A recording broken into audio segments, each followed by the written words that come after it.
Selamat malam Bapak Ibu yang di gereja maupun di Zoom atau YouTube.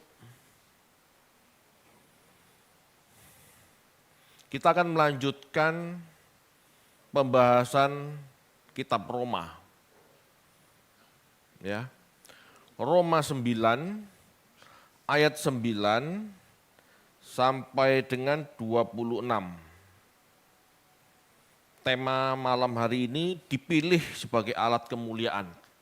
Ya, yuk kita baca. Sebab firman ini mengandung janji, pada waktu seperti inilah aku akan datang dan Sarah akan mempunyai seorang anak laki-laki.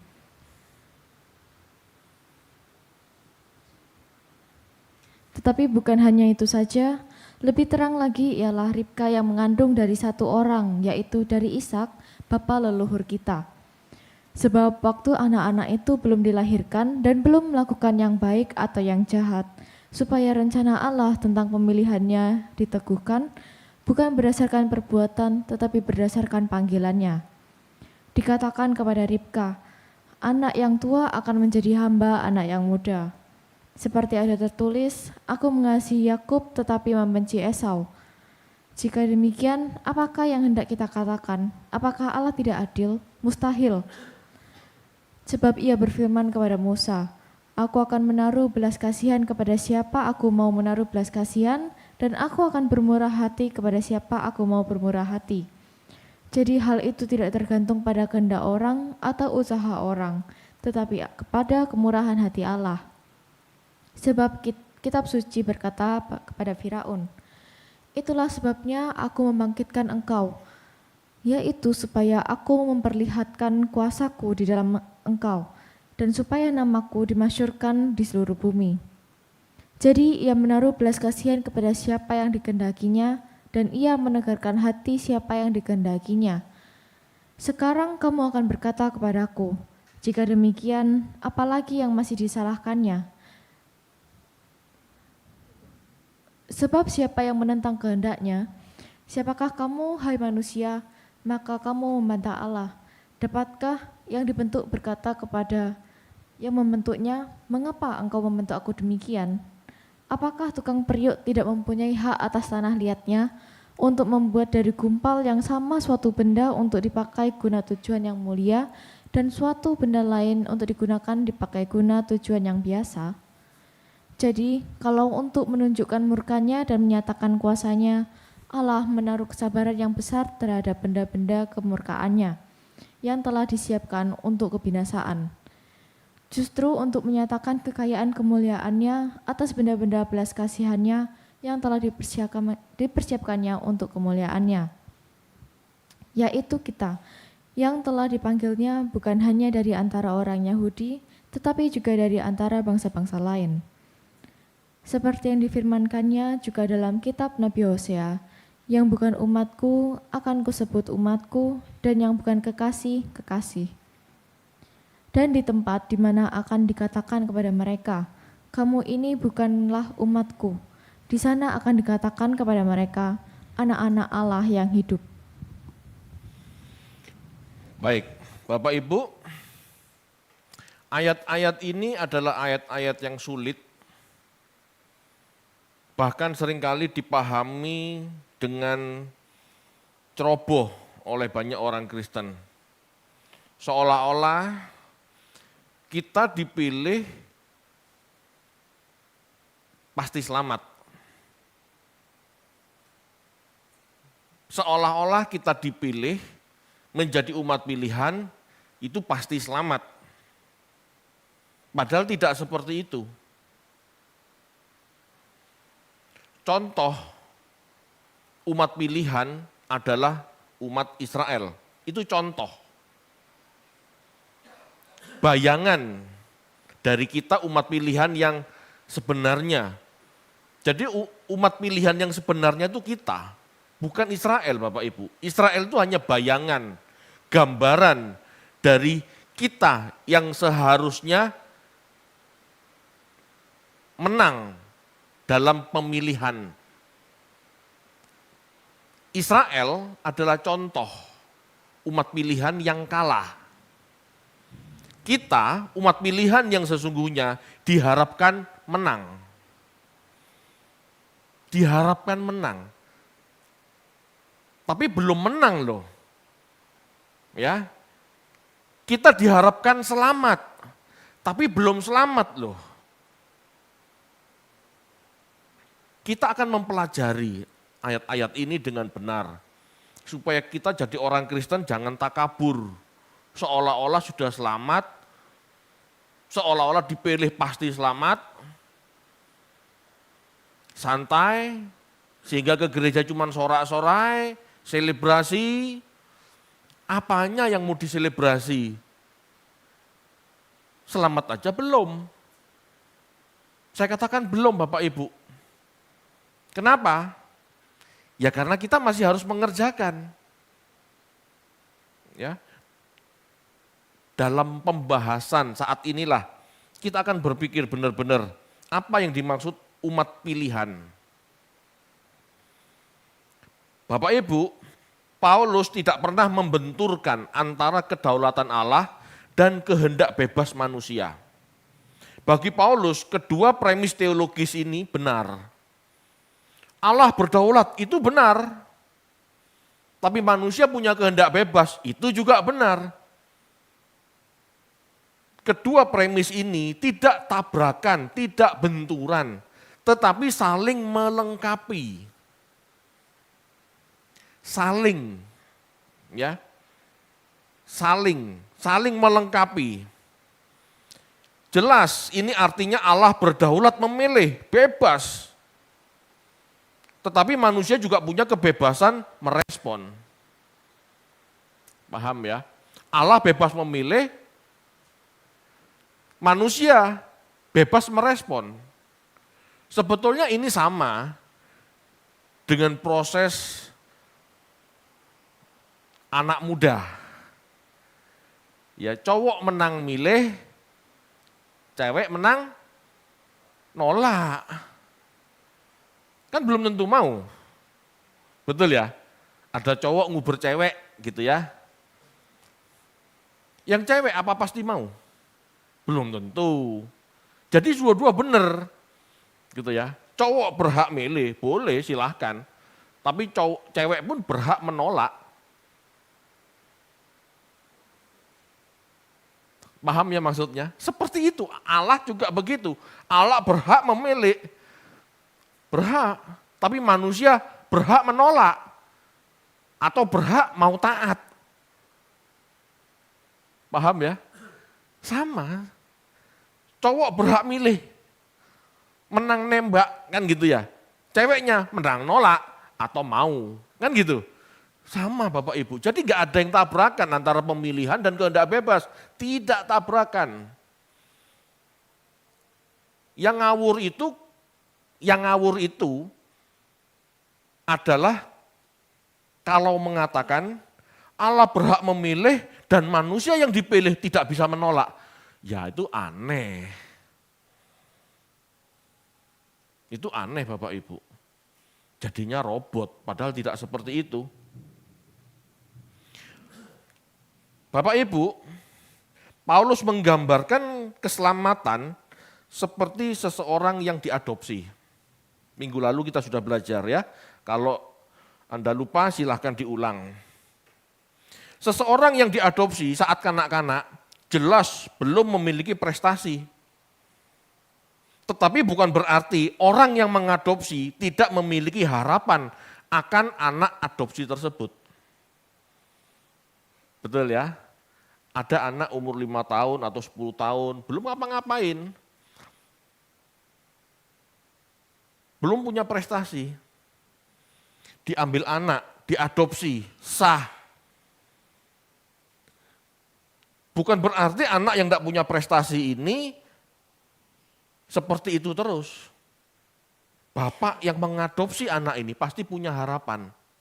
Betul ya? Enggak mungkin diadopsi tanpa pengharapan. Kita adopsi, buat apa Pak? Wis bapak, terserah. Besok kati dadi opo terserah. Kan enggak mungkin mengadopsi seperti itu. Lah ngapain juga dia capek-capek akan merawat, mendidik anak ini.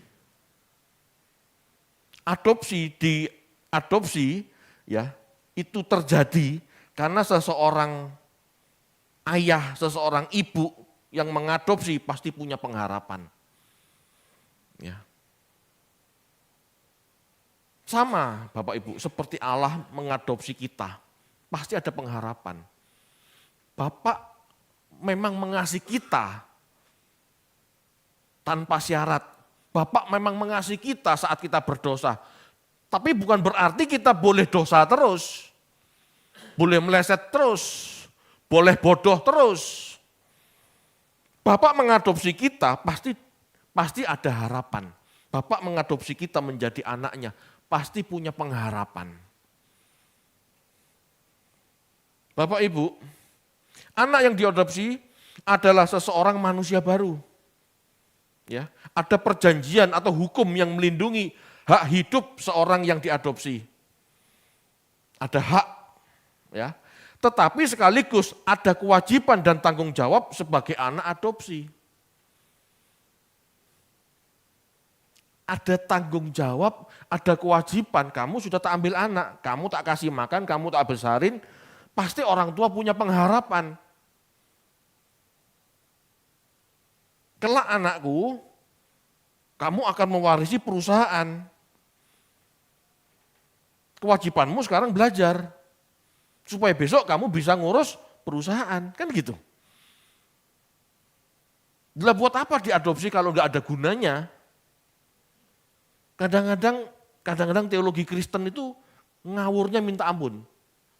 Dipilih Pak, untuk apa? Ya dipilih aja supaya selamat. Selamat untuk apa? Ya enggak ada, ya selamat aja. Lu kan bingung toh. Bapak Ibu, Allah itu punya rencana besar dalam hidup manusia. Ya. Jadi jangan berpikir kita orang Kristen sudah dipilih lalu dibiarkan gelundung seenak sendiri tanpa tujuan. Enggak seperti itu. Seperti Ishak anak Abraham, Yakub anak Ishak dipilih oleh Allah. Anak-anak itu belum dilahirkan, belum melakukan yang baik atau yang jahat saat dipilih oleh Allah. Orang Israel keturunan mereka diangkat menjadi anak. Dan mereka telah menerima kemuliaan dan janji-janji dan hukum dan ibadah serta janji-janji. Allah tuh punya rancangan Bapak Ibu. Anak ini diadopsi untuk dididik. Untuk dibentuk menjadi seorang manajer, menjadi seorang lawyer, menjadi seorang apa, terserah bapaknya. Sama, orang Israel juga begitu. Orang Israel diangkat untuk menerima kemuliaan. Kemuliaan itu apa? Tanggung jawab. Untuk menerima janji-janji, perjanjian-perjanjian. Kalau kamu tak adopsi, ya, untuk aku bentuk dengan sebuah perjanjian. Kalau begini begitu, kalau begitu begono, gitu ya. Ada dalam hukum Taurat. Ya.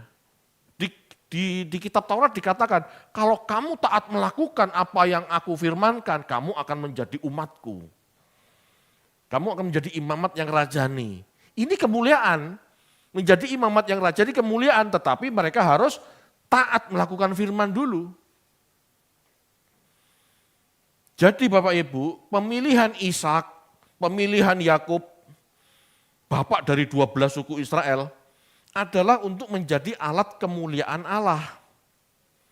Israel dipilih untuk melakukan perjanjian dan hukum Allah. Israel dipilih agar merespon dengan benar apa yang dikehendaki Allah. Sehingga dari respon itu beroleh keselamatan. Jadi orang dipilih itu tidak langsung selamat. Lakukan perjanjiannya dulu, lakukan hukumnya dulu. Kalau kamu melakukan perjanjiannya, kamu melakukan hukumnya, kamu dimuliakan. Kamu menjadi imamat yang rajani. itulah keselamatan. Jadi enggak ujuk-ujuk Bapak Ibu. Nah, kita tahu Bapak Ibu bahwa Israel kuno, perjanjian lama, Taurat adalah gambaran, bayangan dari perjanjian baru. Realitas keselamatannya perjanjian baru. Perjanjian lama adalah bayangannya. Jadi apa yang kita alami sekarang sebagai umat pilihan yang baru, itu tidak jauh berbeda dengan yang di perjanjian lama. Kita dipilih untuk melakukan tugas-tugas mulia. Enggak langsung selamat loh. Dipilih untuk melakukan tugas-tugas mulia. Seperti Yesus. Kita nurut Yesus. Kalau mereka dulu ikut Taurat, kita ikut Yesus. Kamu umat pilihan. Kamu dirancang melakukan segala sesuatu. Ya, kamu dirancang melakukan segala sesuatu yang seperti Yesus lakukan. Jika kamu hidup seperti Yesus hidup, baru ada kemuliaan. Bapak Ibu, itu yang sebenarnya dipilih untuk melakukan. Dipilih untuk menjadi saksi. Dipilih untuk menjadi alat kemuliaannya. Itu sebetulnya sama Bapak Ibu. Bahkan dikatakan di Roma 9 ayat 4 sampai 5. Ayo dibaca ulang yuk.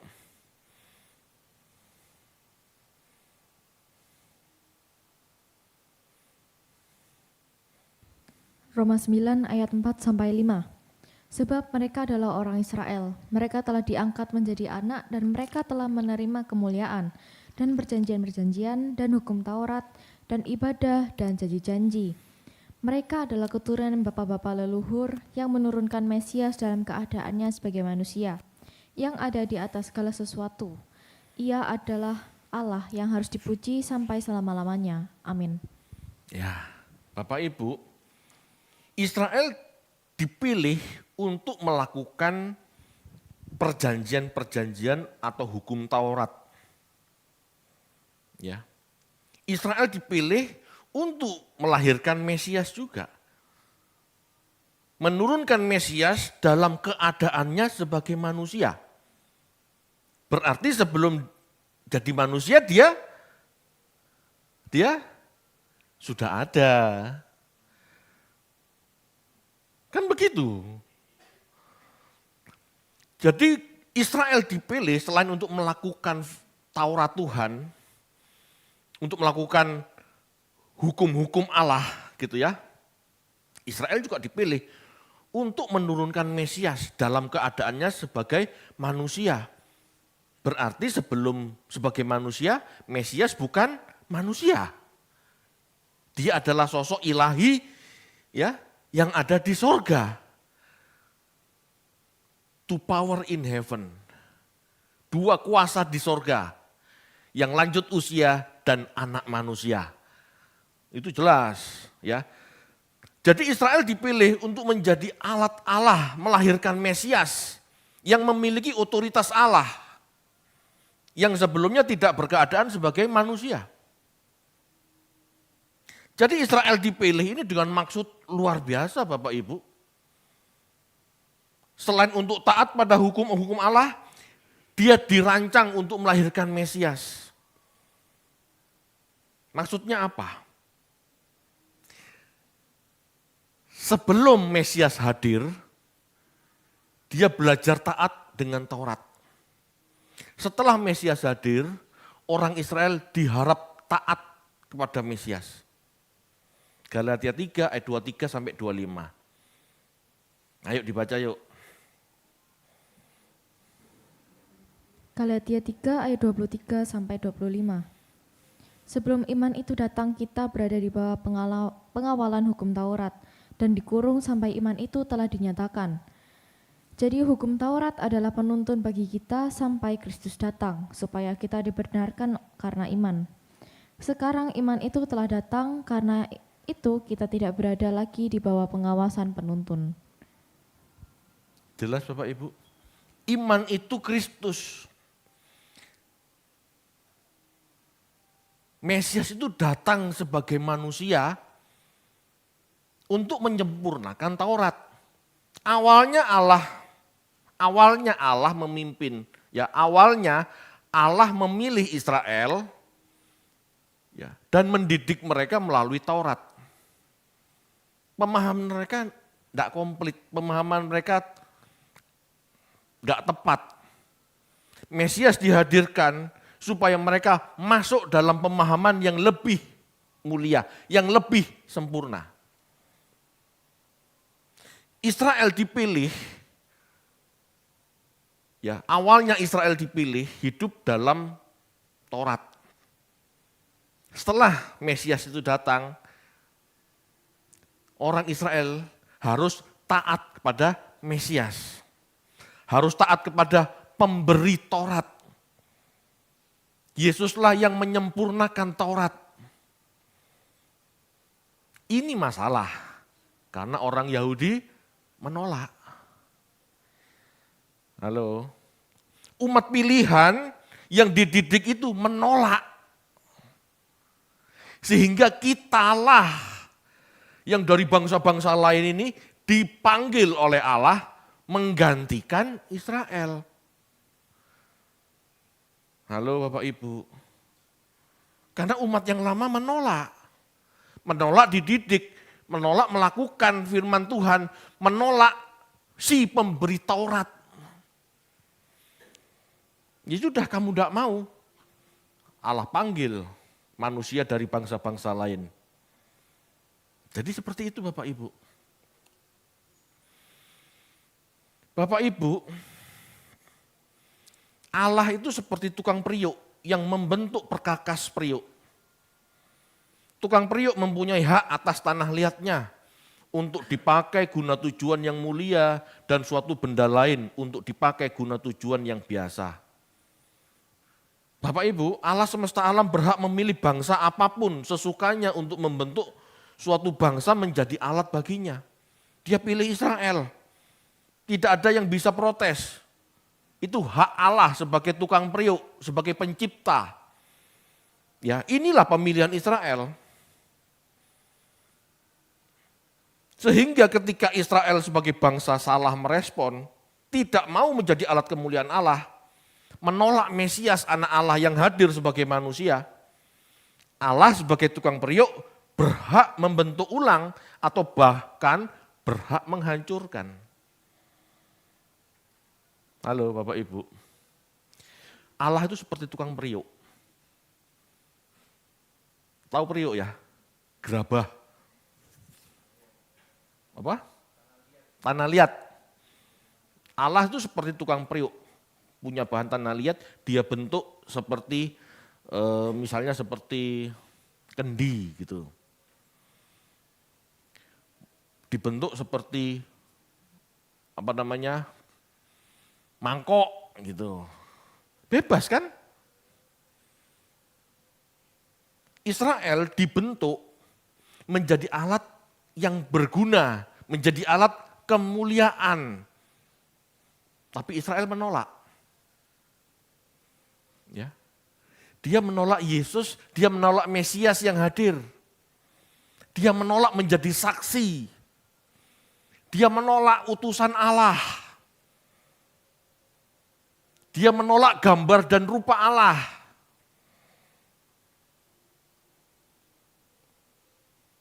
Pertanyaannya, apakah Allah sebagai tukang periuk berhak membuang periuknya yang salah jadi ini, yang salah cetak ini? Halo? Berhak enggak? Ya berhak. Berhak. Periuk yang dia bentuk ternyata tidak mau dibentuk. Ya dibuang, dihancurkan. Itulah gambaran Israel. Dihancurkan, Allah membentuk umat pilihan yang baru. Yang dipilih dari segala bangsa.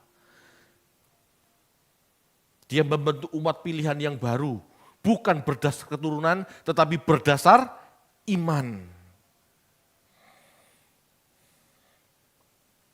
Allah sebagai tukang periuk berhak membentuk ulang atau bahkan menghancurkan periuknya. Siapa kamu, hai manusia, maka kamu membantah Allah. Dikatakan demikian toh dalam firman Tuhan. Dapatkah yang dibentuk berkata kepada yang membentuknya, mengapa engkau membentuk aku demikian? Halo? Manusia tidak bisa berbantah dengan Allah. Allah tahu dia sedang menciptakan apa, dia mencetak apa, jadi maunya apa. Kita tidak bisa bantah. Pak katanya punya kehendak bebas. Betul, silahkan. Silahkan dengan kehendak bebasmu menolak didikan Allah, menolak bentukan Allah. Silahkan. Allah tidak mau pakai, Allah buang. Paham maksudnya? Jadi fair, Allah berhak membentuk, manusia berhak menolak. Kalau kita menolak bentukan Allah, ya dibuang. Fair kan? Tapi kalau kita mau dibentuk, ya kita menjadi alat kemuliaan Allah. Kita menjadi alat yang Allah pakai. Ya, yang Allah pakai untuk karya keselamatannya. Gitu loh. Bapak Ibu, jadi Israel itu tidak langsung selamat. Bahkan di khotbah ke depan ya, di ayat-ayat di bawahnya, Israel itu sebetulnya tidak selamat, hanya sebagian kecil yang selamat. Tetapi herannya orang Kristen mengeluh-elukan bangsa yang nggak selamat ini. Saya harus berkata jelas, Israel itu tidak selamat Bapak Ibu. Hanya sisa Israel yang selamat. Jadi kalau kita baca kitab suci, kita jadi orang Kristen, ikuti Yesusnya, bukan ikuti bangsa Israelnya. Halo, kita ini pengganti mereka yang telah gagal dibentuk Tuhan. Halo, orang Kristen itu minder. Ya. Pemuja Israel, bukan pemuja Tuhan. Aneh. Yang dilakukan tradisinya, bukan kebenaran firman Tuhannya.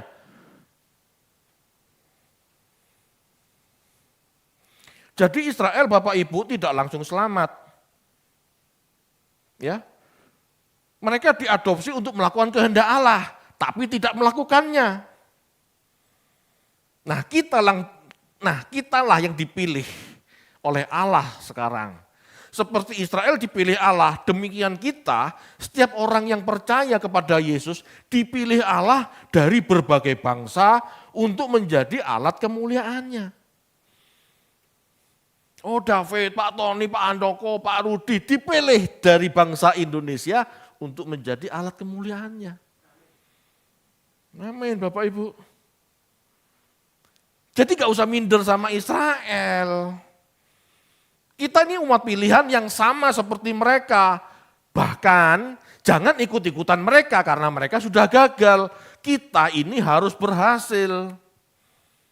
Amin Bapak Ibu. Kadang-kadang orang Kristen ini, waduh, salah memaknai kitab suci. Jadi Kristen itu bukan jadi penyembah Israel, jadi Kristen itu jadi menyembah Allah. Hidup memuliakan Allah seperti Yesus teladan kita itu. Bukan ngikut Israel.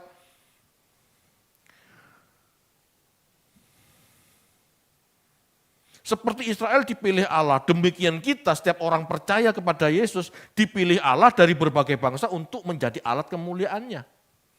Firman Tuhan mengatakan kita yang percaya Yesus telah dipanggilnya, ya, telah dipanggilnya banyak dari antara orang Yahudi, tetapi dari antara bangsa-bangsa lain juga.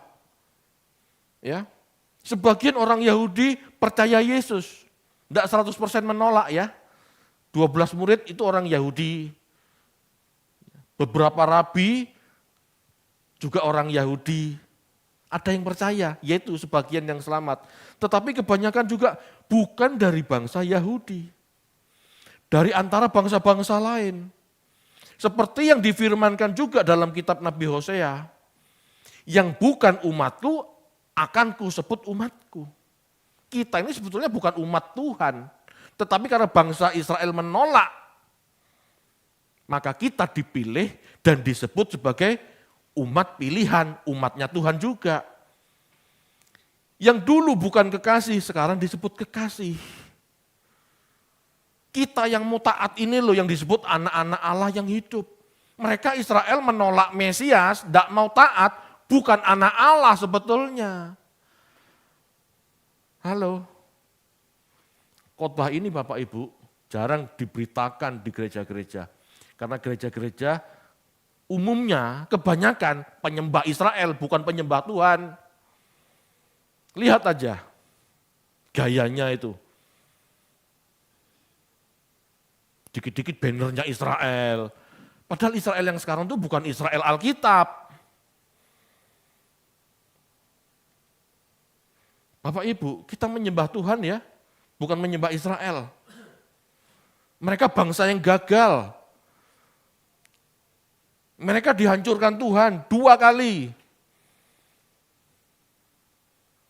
Gara-gara itulah Tuhan membentuk umat yang baru.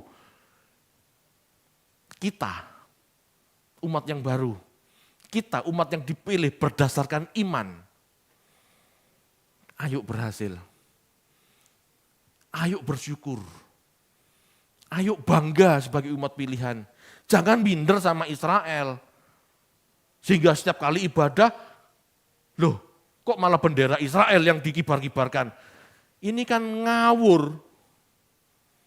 Kenapa Pak David kok kayak begitu? Lah iya, lihat itu di Papua, orang-orang Kristen di sana. Kibarkan bendera Israel, lah buat apa?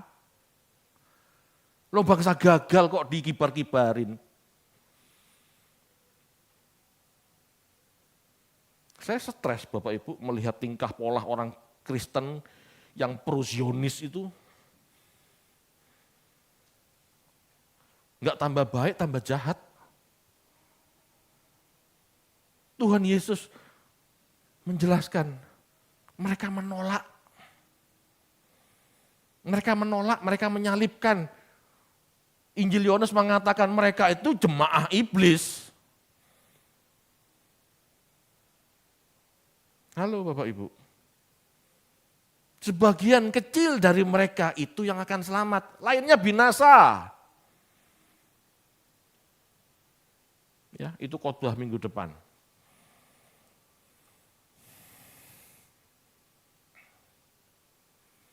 Bapak Ibu, hadirnya Mesias sebagai manusia untuk memimpin bangsa Israel menyatakan kemuliaan Allah telah ditolak oleh bangsa itu. Jadi Yesus lahir itu sebagai Mesias supaya bangsa itu mau dipimpin Mesias. Dipimpin bukan sebagai raja pengganti Daud, dipimpin untuk hidup benar. Tapi mereka menolak Yesus. Bangsa itu menolak Yesus dengan menyalibkan dia. Sehingga Allah memilih umat dari segala bangsa. Bapak Ibu, Allah memilih orang yang mau percaya. Ya, Allah memilih orang yang mau percaya. Bukan berdasarkan biologis lagi. Kalau 12 suku Israel dipilih karena mereka itu keturunan Abraham. Tetapi sekarang Allah tidak memilih berdasar keturunan. Allah memilih berdasarkan orang yang mau percaya. Ya. Orang yang mau percaya ini disebut memperoleh kasih karunia. Memperoleh kasih karunia itu Bapak Ibu berarti kita diadopsi untuk dididik melalui Yesus melakukan seperti yang Allah inginkan. Kalau Israel menolak Yesus, kita yang menerima Yesus ini yang dididik. Asalnya kan Israel. Mau tidak dididik Yesus, ternyata mereka nolak. Mereka menolak otoritas Yesus. maka Allah membentuk umat yang lain yang mau percaya, kita. Kitalah yang dididik melalui Yesus melakukan seperti yang Allah inginkan. Jadi kasih karunia bukan berarti langsung selamat hanya dengan percaya di pikiran atau di mulut. Tidak. Kasih karunia akan mendatangkan keselamatan jika dikerjakan. Menghasilkan buah-buah kemuliaan. Menghasilkan buah kemuliaan. Satu buah tapi utuh. Gitu ya. Bapak Ibu, dengan kita percaya Yesus, identitas lama kita selesai. Identitas lama kita berakhir. Dengan diadopsi Bapak Ibu, anak adopsi itu memperoleh hak waris penuh. Kita memperoleh hak waris penuh. Jika kita percaya Yesus dan melakukan bentukannya dan melakukan didikannya. Itu kasih karunia. Anak adopsi Bapak Ibu berarti lahir lagi, lahir kembali, lahir baru. Anak adopsi secara hukum ya, itu terlahir kembali, masa lalunya selesai, udah. Ya, anak yang diadopsi memiliki masa depan jika mengerjakan. Amin Bapak Ibu. Jadi yang namanya kasih karunia itu adalah pemilihan Allah kepada kita yang memperoleh kesempatan untuk melakukan seperti yang Yesus lakukan, seperti yang Allah inginkan. Itu loh kasih karunia. Itu loh alat kemuliaan. Ya. Kalau kita melakukan itu Bapak Ibu, janji keselamatan itu nyata. Berarti Pak, orang yang tidak dipilih tidak bisa selamat. Ya memang. Orang yang dipilih belum tentu selamat, tapi orang yang tidak dipilih pasti tidak selamat. Orang yang tidak dipilih pasti tidak mengenal Yesus. Orang yang tidak dipilih dalam hidupnya, ya pasti tidak mengenal Yesus. 2000 tahun Bapak Ibu, manusia hidup di wilayah-wilayah yang berbeda. Ya. Kan enggak ada yang mengenal Yesus. Yesus hidup di Kanaan, di Timur Tengah. Gitu ya. Orang yang di pedalaman Tibet, di pedalaman Papua, di pedalaman-pedalaman yang Afrika, enggak kenal Yesus kan?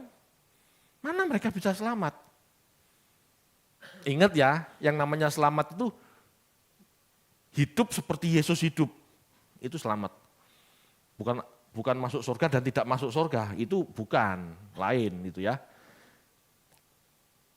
Mereka yang tidak mengenal Yesus bagaimana bisa hidup mulia? Tidak bisa. Tidak ada teladan, tidak ada ajaran. Memang belum tentu masuk neraka, tidak. Tetapi Bapak Ibu, orang yang tidak mengenal Yesus tidak bisa hidup seperti Yesus kan? Hanya orang yang mengenal Yesus yang bisa hidup seperti Yesus. Yang menyenangkan Bapa, yang memuliakan Bapa di sorga itu orang yang hidup seperti Yesus. Harus kenal Yesus kan? Itu loh kasih karunia. Itu loh kelebihan umat pilihan. Bapak Ibu, sekarang kita telah diadopsi, beroleh kesempatan melakukan kehendaknya. Inilah yang disebut kasih karunia. Kita bukan keturunan Abraham secara biologis, memperoleh kesempatan yang sama, menjadi alat untuk menyatakan kemuliaannya. Bersyukur enggak kita? Bangga enggak kita? Bapak Ibu, ini kemurahan loh. Kita yang seharusnya tidak bisa mempertontonkan kemuliaan Allah dengan mengenal Yesus, kita bisa mempertontonkan kemuliaan Allah. Itu loh yang namanya kasih karunia.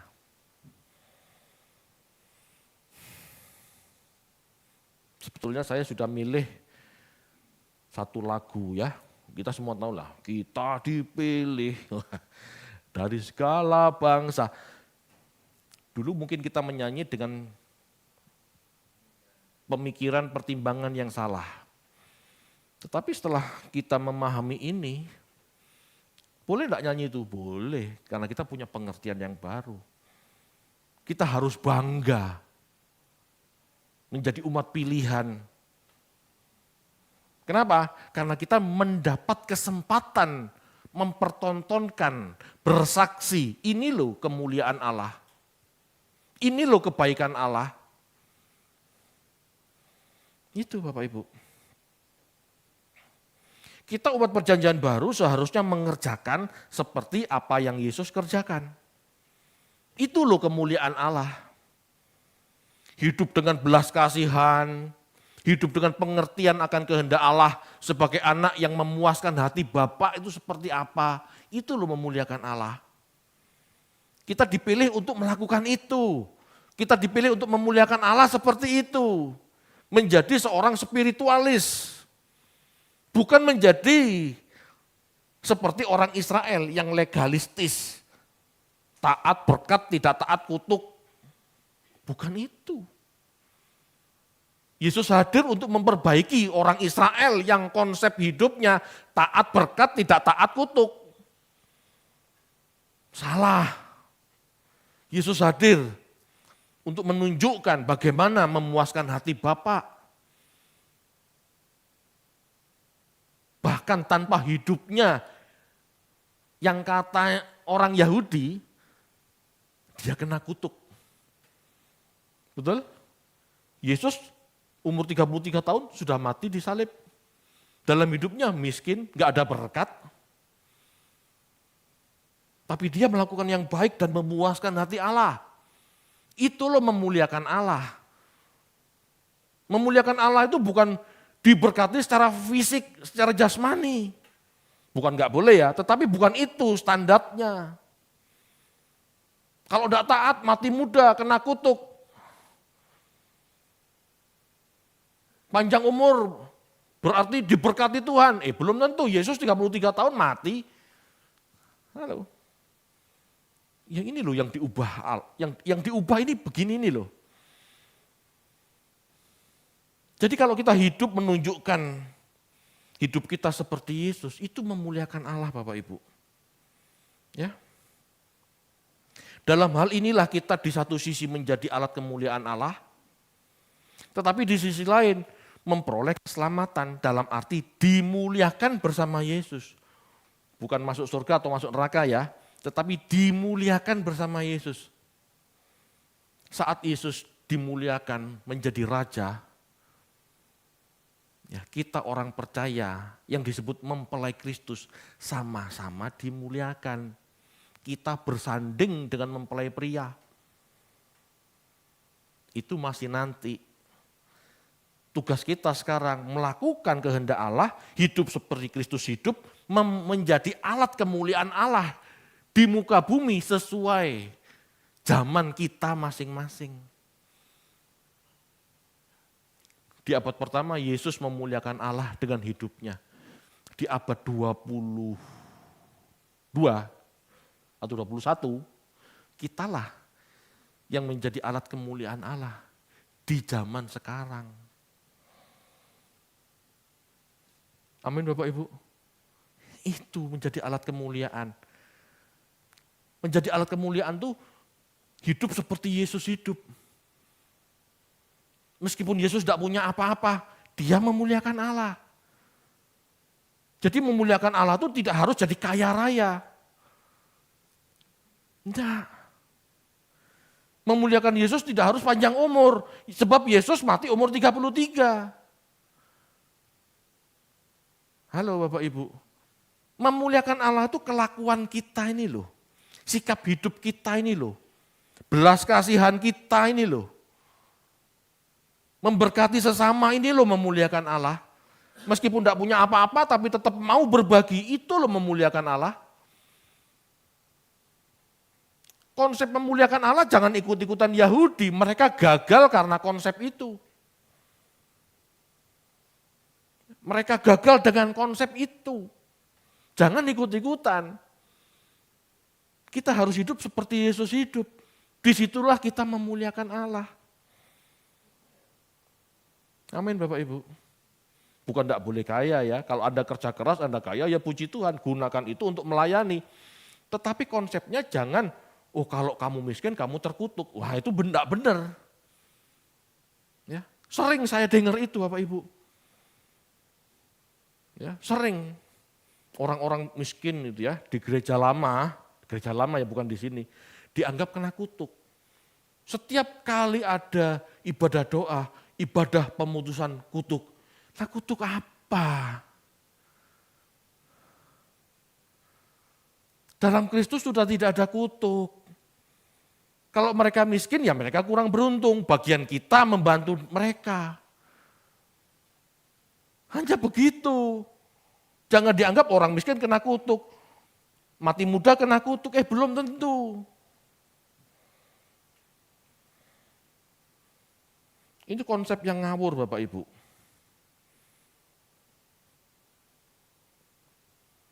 Bapak Ibu,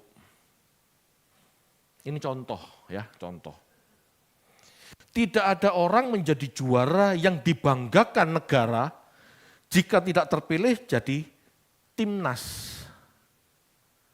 Orang yang mau maju mewakili negara untuk bertanding itu pasti masuk pelatnas, masuk timnas. Ya. Dipilih masuk pelatnas, jadi anggota timnas, itu saat belum punya prestasi. Negara melalui Scott Talent-nya melihat anak ini punya bakat enggak, cuman begitu. Kalau punya bakat masuk pelatnas. Jelas bukan sudah juara kan? Anak-anak yang masuk pelatnas itu bukan anak-anak yang sudah punya juara, sudah punya gelar juara, belum kan? Tetapi mereka lihat, oh punya bakat, ayo masuk pelatnas. Oh punya bakat, ayo masuk pelatnas. Masuk pelatnas itu loh Bapak Ibu, yang disebut kasih karunia. Bukan langsung jadi juara. Dipilih masuk pelatnas, itu berarti latihan lebih keras. Betul? Dipilih masuk pelatnas itu berarti fokus lebih keras, lebih fokus, latihan lebih keras, agar meraih prestasi, agar negara bisa bangga. Ada enggak kemungkinan gugur di pelatnas? Ada.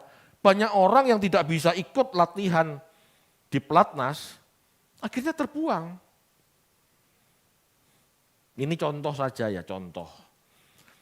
Kalau di fitness itu, kita latihan 1 jam, itu mungkin 20 set. Tapi masuk pelatnas Bapak Ibu, itu bisa lebih, 20 set. Itu bisa 40 set, bisa 50 set. Banyak orang enggak mampu ngikutin latihan di pelatnas. Gugur enggak? Gugur. Demikian kita. Kita mendapat kasih karunia Tuhan, dipilih menjadi umat Allah, itu masuk pelatnas. Supaya kita bisa dibanggakan Bapak. Tapi kalau kita enggak mau latihan lebih keras, enggak mengerjakan keselamatan, itu mengerjakan keselamatan itu latihan. Kerjakanlah keselamatanmu dengan takut dan gentar. Itu bahasa Inggrisnya work out, latihan. Kalau kita enggak latihan lebih keras, kalau kita enggak mengerjakan lebih sungguh-sungguh daripada orang beragama lain, ya gagal. Bapak Ibu, dipilih masuk pelatnas itu berarti latihan lebih keras, lebih fokus agar meraih prestasi. Ada kemungkinan gugur jika tidak serius atau enggak mampu, ada. Tetapi Bapak Ibu, harapan proyeksi menjadi juara itu juga terbuka lebar. Karena segala fasilitas pelatnas sudah disediakan negara. Sama seperti kita. Kita mendapat kasih karunia, sarana keselamatan sudah ada. Ada Injil. ada Roh Kudus, ada proyek, ada proses hidup, ada penyertaan Allah, ada kesempatan. Bapak Ibu, kita masuk pelatnasnya Allah, kasih karunia-Nya Allah. Bisa gugur enggak? Bisa gugur kalau kita menolak, kalau kita enggak mau dibentuk. Tetapi proyeksi menjadi orang yang dimuliakan bersama Yesus itu terbuka lebar. Karena kita sudah mendapatkan fasilitasnya, sarananya. Masalahnya kita mau kerjakan enggak? Amin. Ini Bapak Ibu, dipilih menjadi saksi, dipilih menjadi alat kemuliaan, itu sama. Pasti selamat? Enggak. Pasti dimuliakan? Enggak. Tapi proyeksi dimuliakan sangat besar. Kenapa? Karena Allah mensupport kita dengan Roh Kudus, dengan Injil. Baca. Gimana mau selamat enggak baca Alkitab? Gimana Roh Kudus mau kuatkan, mau topang, baca Alkitab juga enggak mengerti. Ini enggak boleh dipisah-pisah Bapak Ibu. Ini satu kesatuan, satu paket. Baca Alkitab, Roh Kudus tolong. Kita enggak baca Alkitab, enggak mengerti. Roh Kudus enggak bisa tolong. Tolong dari mana? Ngerti aja enggak. Halo Bapak Ibu. Ayo. Di satu sisi kita harus bersyukur menjadi umat pilihan. Di satu sisi kita jangan gampang no. Amin. Kita harus serius mengerjakan keselamatan. Kita sudah masuk pelatnas, harus lebih serius.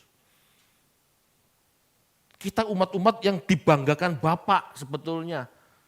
Diadopsi. Diadopsi itu sama dengan masuk pelatnas. Diadopsi itu dilatih untuk dibanggakan.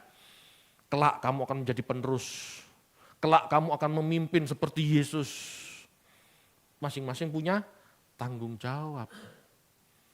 Tidak tahukah kamu bahwa kelak orang-orang kudus akan memerintah dunia? Itu kan ada ayatnya. Nah kalau kita nggak mau belajar, nggak mau sungguh-sungguh, lah bagaimana? Amin Bapak Ibu. Kalau kita mau dimuliakan, ayo belajar. Mau dimuliakan, ayo kerja keras. Mau dimuliakan, ayo rekoso dalam latihan spiritual ini. Amin. Mari kita berdoa.